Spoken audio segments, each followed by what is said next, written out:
If you're considering purchasing the Terramaster D4-320, you're in the right place. In this video, I review the 320 on the following criteria. Here is the point scale I'll use. Beginning with aesthetics, I like the minimalist, sleek, black design with the subtle green indicator lights. One thing that draws my attention is the asymmetrical placement of this joint, which may not matter to anyone else, but for some reason, my attention is always drawn to this. It has a nice texture, but it will collect oil from your fingers if you're touching it regularly. The Terramaster logos are very large on both sides of the enclosure, which seems a bit excessive. However, I won't hold it against them because they are filled with holes for ventilation. Quality.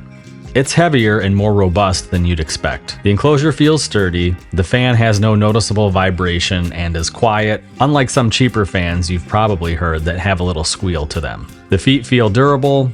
The drive trays are a little flimsy while empty. However, once they are attached to a drive, no concerns. Features.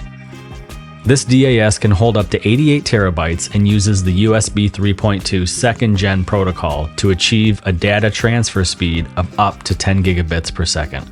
It has a smart fan that runs based on the temperature and utilizes a hibernation mode for disks not being used to reduce wear and tear and power consumption. The drives are hot swappable and have toolless hardware. So if you line up the holes on the drive and tray, you can press these pins in and they will pop right into place. There's also a hole if you want to use screws, but I don't think it's necessary. The trays can also accommodate 2.5-inch drives, but you'll need to use screws since the toolless hardware only works for the 3.5-inch drives. Terramaster also provides free backup software if you wish to use it. Functionality.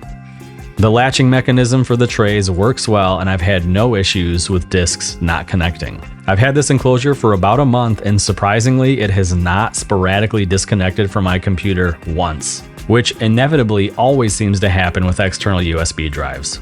However, before purchasing, I recommend you look up supported hard drives for this enclosure because your drives may not function correctly if they are not supported. The enclosure is well ventilated and does a great job of keeping drives cool. Terramaster boasts quiet operation for this enclosure, but if you're using mechanical drives, you're still going to be able to hear them. Value. I paid $189 for this enclosure on Amazon, which seems to be the lowest price for a 4-bay DAS using second-gen USB 3.2 protocol. The only thing it's really missing is hardware RAID, which is not a deal breaker for me. Overall, I'd give the D4-320 an 8.5 out of 10. I personally really like this enclosure and would recommend it to anyone looking for a 4-bay direct attached storage. If you'd like to see some speed tests on this enclosure with mechanical disks, check out my RAID 0 speed test video. Thanks for watching, I hope this video was helpful and I hope it was concise.